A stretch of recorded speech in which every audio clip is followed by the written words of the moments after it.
Welcome to Tuesday Talks with Shawnee Alliance Church. Each week, we gather to discuss how being a follower of Jesus impacts our everyday lives. Whether you have been a believer for a long time or still have lots of questions about faith, we would love to have you join us as we embrace the joy of a transformed life.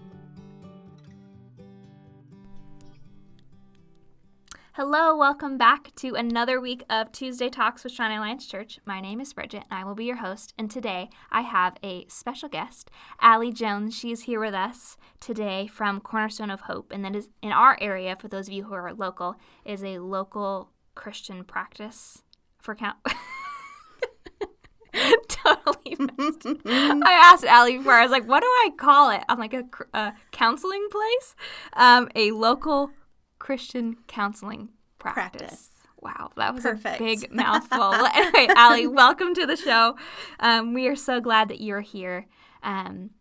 This season, we're focusing on slowing down. We're talking about God's kindness, and we are also focusing on the questions and topics that people are probably embarrassed or have a hard time bringing up. Mm-hmm. And so one of the big questions that everybody has hopefully at least processed or at least once in their life is, how do I know it's time to go to counseling?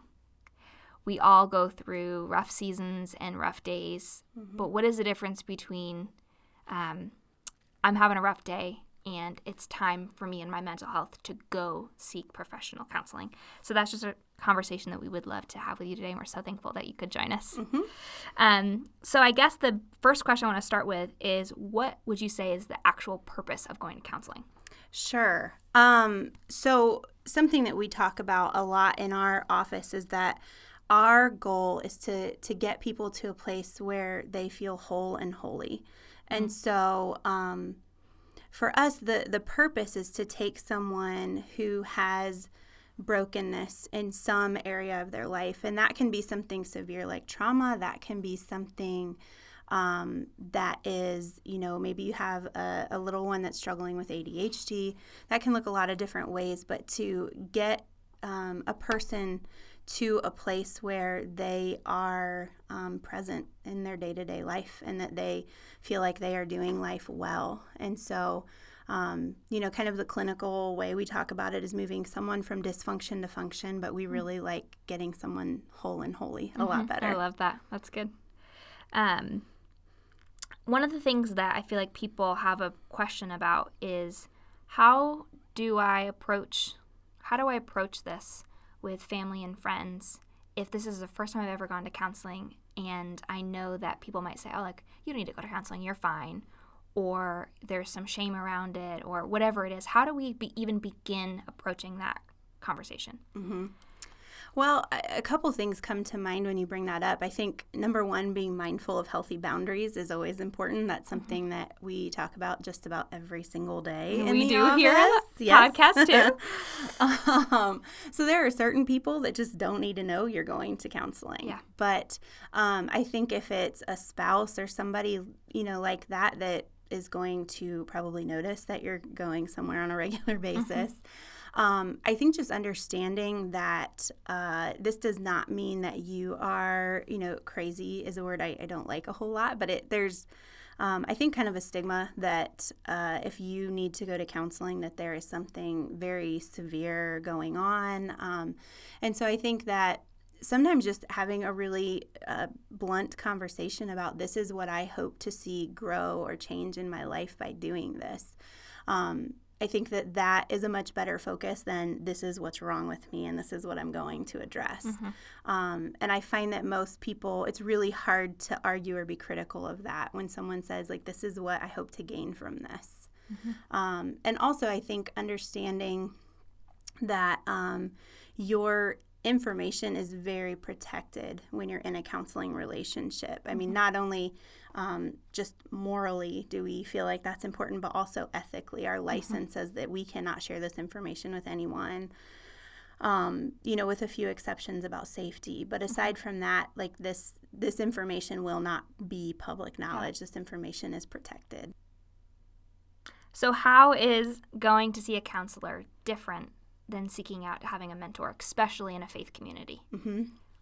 So I think both can be really important roles. And I think that biblically we see both. But I think the biggest difference is that a mentor is someone who has probably walked through some season of life prior to you. And they are more of just a friend. They are somebody that you meet for coffee and that you talk about, how did you learn this, that kind of thing.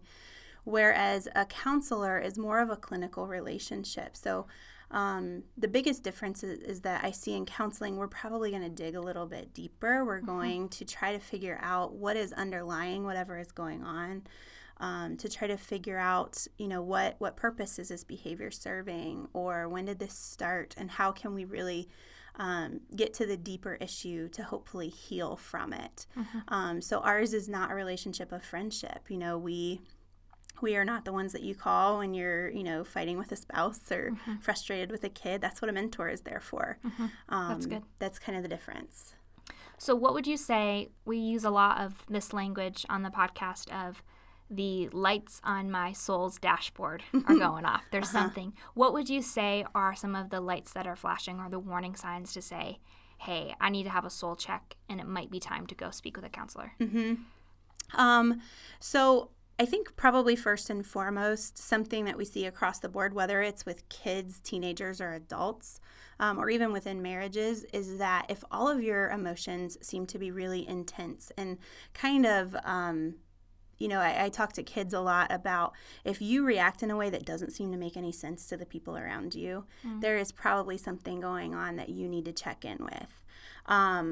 Also, if you have experienced some kind of trauma or loss that you don't seem to be able to bounce back from, that, if you're having a lot of disturbing dreams or thoughts and it's keeping you from functioning day to day.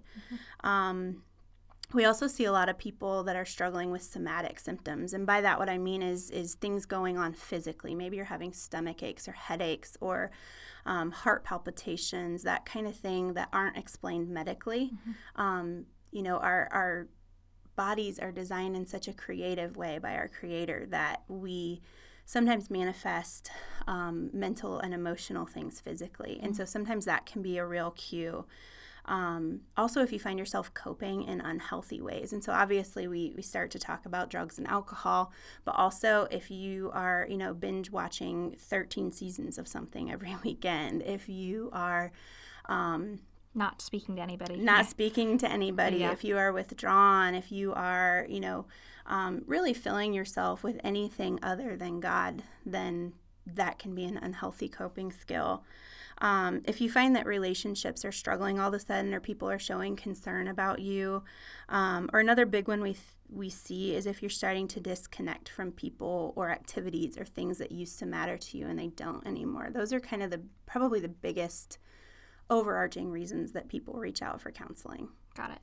So, all right, so people have made the decision. Okay, I'm ready. I've got courage. I'm going to go ask. Some people have never gone to counseling before, and some people may have gone to counseling in a different season of their life, but now as they're processing through new things, they're ready to reach out. What are some of the questions? Because there are lots of different counselors, lots of different places people could go. I know that, some people do counseling on like FaceTime or Skype. Different agencies do that. How do we know which type fits us, I guess? So some really important questions to ask when you call is, if you have a child or a teenager that needs to be seen, ask if you have somebody there that specializes in kids or teens. And so, at our office, we kind of joke that we get to play with Legos and Play-Doh for a living because we come in and we do play therapy and we speak the kids' language. You need to ask, is there someone there that has a specialization in trauma? And there are a couple of us at our office that have gone through some pretty nitty-gritty training on how to meet people in their trauma. You need to ask, is there someone there that does marriage counseling? Because that's a whole different set of skills to be able to manage two people at one time. Ask, is there someone that does family sessions? That kind of thing. And then I think it's also important to ask, if you have, I just had a conversation today with someone that her child had experienced some trauma by an older man. And so, giving them that information, saying she may not be comfortable talking to a male counselor, that's really important to know up front. Yep. And I think something else that's important to note is that, just because you have maybe had an experience at another practice that didn't go well doesn't mean that counseling isn't for you. That's good. It just may mean that you need to find somebody who is a better fit. And so I wouldn't give up just because something didn't go well. I think I forgot who said this, but the idea that sometimes a counselor or even a professional coach for business is kind of like dating, where it doesn't mean you have to commit to the first person you meet with, and that's not personal. I know for me, my personality is oh, I would hurt their feelings by saying I don't want to meet them anymore, but just being no, we're adults and this is okay. But I just think that's really important. You're not going to just go oh, let me find the person that will tell me what I want to hear, because that's not good. But you always want to make sure you have a person that you feel safe talking to, that you feel like you're connecting with.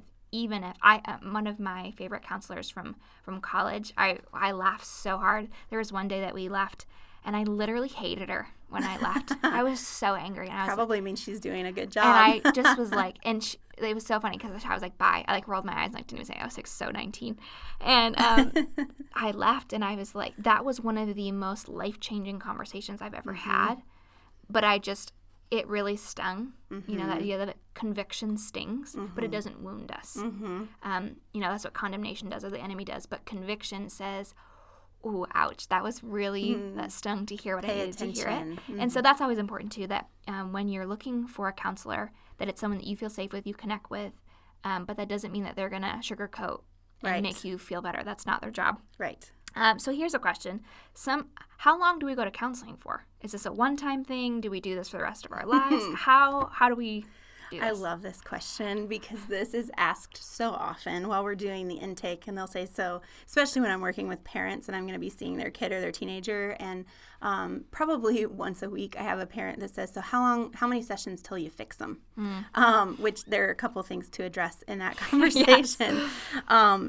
But it's really different for everybody. Sometimes I've had people that have come in and it's just for we just need to talk about how to have a hard conversation. And so we're planning on a session or two. And as we're talking through some of that, some other stuff is uncovered and then they end up coming longer.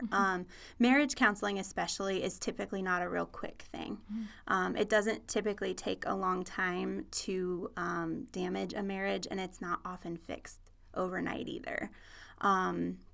So that is something that is fair to ask your counselor, but they will probably not be able to give you an exact number at your first session. That's just not how this process works. And I always tell clients a lot of it depends on how hard you're willing to work. You have to own some of this. And if we assign you homework or give you suggestions and you take them and you work really hard, then it may not take as long. Yeah, that's really good. What do you say for people that have gone to counseling?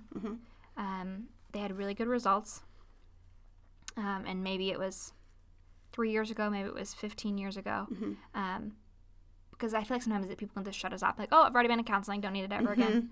I guess, how do you approach it when you've gone to counseling before and now you're going to enter the counseling scene again? So I usually have a conversation about, we're just doing a tune-up. You've done the hard work. You've replaced the parts that need to be replaced, and now it's just time for an oil change. It's just time to kind of check in and remind you of the things that are good and are right and are truthful. And probably the thing that we're dealing with the most often is getting a hold of your thoughts. And I don't care if it's kids, teens, adults, marriages. And so sometimes people just need to be reminded because our thoughts are powerful. And so I think that just being willing to come in and say, okay, it's time for a tune-up, that doesn't make you a failure. That doesn't negate the progress that you've made. It just says, I understand that I'm still a work in progress. And I think if you lose that is when I would be much more concerned. That's really good.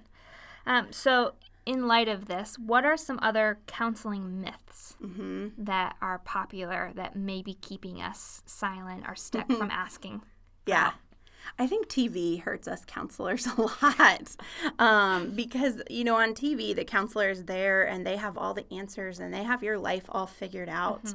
And I just really struggle with that because, ultimately, the way that we talk about it in our office is that our job is to be like a shepherd that's helping to lead people toward their calling in Christ. And so, when we look at the model that Jesus gave us, his job was not to tell people, what their life should look like and how to do it. His job was to set the example and help them follow in his lead. And so I think that's one of the biggest myths. You're not going to sit down and hear us say, well, you need to do this and this and this and this.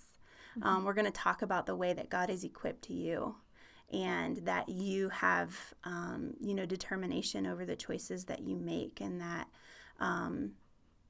really we are here to partner with you in this. It's not that we're the boss. Yeah.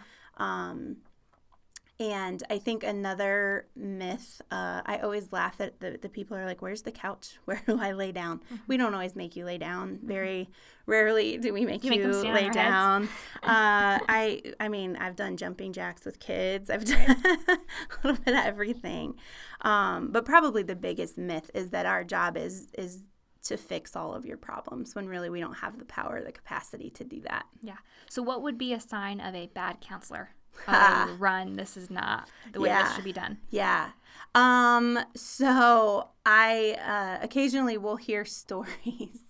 And so I heard one where a young lady had experienced pretty significant loss. She had 3 family members, very close family members, die in the matter of a year. And she was a preteen at the time and had been going to counseling, and she was pretty reserved. And so after 3 or 4 sessions, the counselor walked her out in the waiting room in front of everyone and told her mom that she was uncooperative and that she was unwilling to schedule any more appointments for her.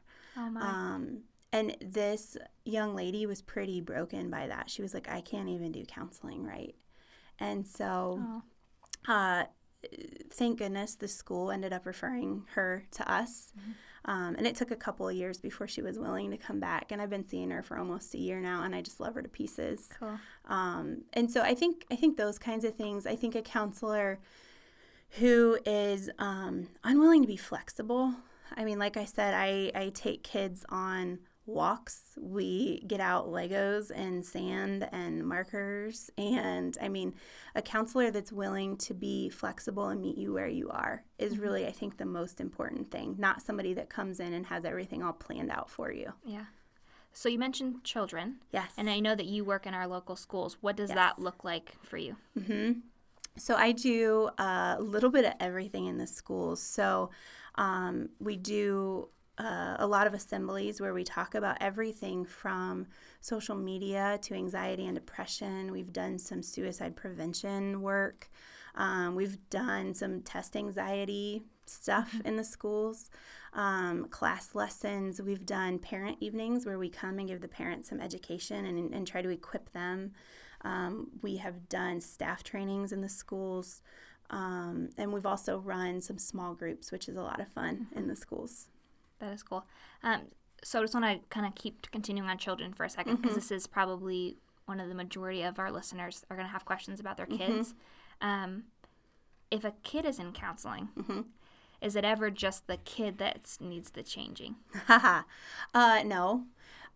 So one of the very first and most repeated things that I learned throughout my educational career is to consider the person in the environment. And so no, and that is something that is really important to us, is that we are passionate about equipping parents because it's a hard job. And so typically a counseling session with a kid has some kind of a check-in with the parent. What's new? How's he doing? What are we still working on? That kind of thing. What's gone really well since I've seen them last? And then we'll take the kiddo with us and, do the majority of the session. And at the end, the parents are invited back in and said, here's what we worked on today. Here is how this carries over to home. Here is your role in this. Here's how to be their cheerleader. Here's how to set boundaries. And so the parents are an integral part of the counseling process because, I can build really solid rapport with a child and they can repeat back to me everything we learned. But if mom and dad aren't equipped to help them use this at home, it's not going to go very far. And having your child see a counselor does not mean that you failed as a parent. Absolutely I need not. to say that. And the reason I just wanted to bring that up is so often we think that change is just isolation. But it does mean, as children, they need the extra support. As adults, you said our keyword, boundaries, of, as a kid, you thankfully, when parents are involved, and there are lots of children that go through lots of trauma that don't have the opportunity to get help until they're adults. But then you become an adult and it's oh, well, no one else is changing. And so, there is that season of we're all going to join together as a family to change the way that I love that, change the way that we're thinking, change our atmosphere, change the way we're approaching different topics. But then as an adult, it's am I willing to do the work that I need to do, even if no one else changes? So I think that's really good. What are some of the things that say, okay, I think I'm, you said no one's going to be able to tell you when we're stopping counseling. Yeah. But again, not everything is A, B, C, D. No. But what are some of the things that on the inside that we can say, okay, I've gone to counseling for these 6 months or whatever, and I'm ready to approach the conversation with my counselor that I don't know if I want to meet with them anymore. It's always interesting because you had compared the counseling relationship to a dating one. And it does kind of mirror that. And I think sometimes people are afraid to have that conversation because they feel like they're breaking up with us. But the flip side of that is when you no longer need me, that means I've done my job. Yeah. And we can celebrate that together. Cool. And so I think probably some of the things that we look for are, obviously we go back to their treatment goals. What was it that they came in wanting to work on? And have we done that? But, we had talked about one of the big precursors to counseling are all of my emotions really intense and not being managed well. And so the flip of that is, number one, am I acknowledging my emotion? Do I recognize that my emotions are okay? And have I learned how to cope with them in a healthy way? I mean, those are really the big ones, no matter what the issue is. That to me is when you are regulating well and functioning in your marriage, in your education, in your work life, then that's when you're typically ready to start doing things without me. And that's a good thing. That's a win in our book. That is great. So how do people connect with you? Absolutely. So me personally, my email address is Allison, that's ALLISON .Jones, JONES, at cornerstoneofhope.org. Or they can just visit our website, which is Cornerstone of Hope Lima, LIMA.org. And on there, you will see that we have all kinds of events going on all the time. We are a counseling practice, but we joke that we do a lot of really outside-the-box things, too. From community trainings, we've done family calming workshops. We've got a big fall fundraiser coming up that is a ton of fun out at a barn, and there's, apple cider and a meal and live music and all kinds of things. And so there's a lot to check out on our website. That's great. I will post in the show notes, as always, I will post that information. So if you want to get connected, all you have to do is look wherever you're listening, and you'll have that information there to connect. But as we end today, and I have 2 more questions. Number 1, do you have any last words of wisdom that you would give someone who is ready to go to counseling? I would say just make the call and know how seriously we take it when you do. A big thing in our office is that we want to make sure that everyone is called back within 24 hours because we know that it takes a lot of courage to make that call, and we take that really seriously. We're excited to partner with you in that. And I think that would be the thing, just make the call. That's good. And then our final question, like I said, this season, my focus is God's kindness. So a question for you is, how are you seeing God's kindness in this season? Oh, my goodness. So many ways. So I have been talking to a number of different schools about new services that we're going to be offering this year, and kind of our big thing as an office is that we are here to push back the darkness. And so it's really an honor as a faith-based practice to be invited into the public schools. And so definitely seeing God's kindness there. And then just, I got a love note on the counter from my husband when I got up this morning. And Sweet. that is words of affirmation are my love language. So that was kind of neat. And we start our new homeschool year tomorrow with the kids, and I'm excited about that, and they are too. So, how old are they now? they are 7, 8, and 10. Wow. Yes. Cool, they're getting big. That's awesome. Great. Well, I'm so thankful that you were able to spend some time with us today. This is such a necessary conversation, and we're just so thankful that you would stop and hang out with us. Anytime. Of course. Well, thanks, guys. As always, you can share with us on your social media. Share with all of your friends on your Instagram, your Twitter, your Facebook, whatever you want to do. Send a telegram, whatever you're going to do, send it to your friends because we want everyone to know that they have the ability to grow in freedom and grow in healing that's offered to them with Jesus. So thanks for joining us. See you next week. Thanks for listening to Tuesday Talks with Shawnee Alliance Church. Let us know your thoughts by leaving a review, and be sure to subscribe, rate, and share. If you would like to join our conversation on social media, be sure to use the hashtag TuesdayTalksWithSAC. Thanks for listening to this week's episode, and we look forward to seeing you again next week.